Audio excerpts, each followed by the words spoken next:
दिल्ली स्फोटाचे धागेदोरे महाराष्ट्रापर्यंत. मुंब्रा, कुर्ला आणि पुण्यातील कोंढव्यामध्ये एटीएसची छापेमारी. राज्यात ठिकठिकाणी सुरक्षा यंत्रणा हाय अलर्टवर. पंतप्रधानांकडून स्फोटातील जखमींची विचारपूस. फरीदाबाद मॉड्यूलचे धागेदोरे थेट जैश ए मोहम्मदपर्यंत असल्याचा संशय. जैश ए मोहम्मदचा म्होरक्या मसूद अझहरचा भाऊ टेरर फॅक्टरीचा मास्टर माइंड असल्याची शक्यता. सिंधुदुर्गातल्या कणकवली नगरपंचायत निवडणुकीमध्ये शिंदे आणि ठाकरेंच्या संभाव्य युतीवरनं राजकीय धुमशान. पदाधिकाऱ्यांच्या मागणीनंतर उद्धव ठाकरेंची नाराजी तर शिंदेंच्या सेनेकडून टोलवाटोलवी सुरूच.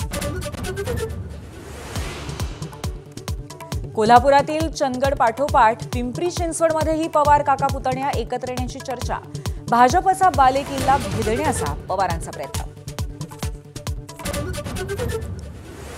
परळी नगरपालिकेमध्ये तब्बल 15 वर्षांनी मुंडे भाऊ बहीण एकत्र येण्याची चिन्ह. युतीवर आजच शिक्कामोर्तब होण्याची शक्यता. निवडणुकांच्या पार्श्वभूमीवर पंकजांचा बैठकांचा धडाका.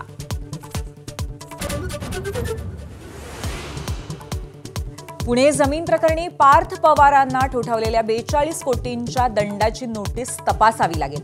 महसूल मंत्री बावनकुळेंचं मोठं वक्तव्य तर दमानियांकडून अजित पवारांच्या राजीनाम्याची मागणी. पुण्यात बिबट्याच्या दहशतीमुळे तरुणांची सोयरी जुळेना. आम्ही हे चित्र बदलवू, वनमंत्री गणेश नाईकांचा शब्द तर बिबट्याला दिसताक्षणी गोळ्या घालण्याचे आदेश.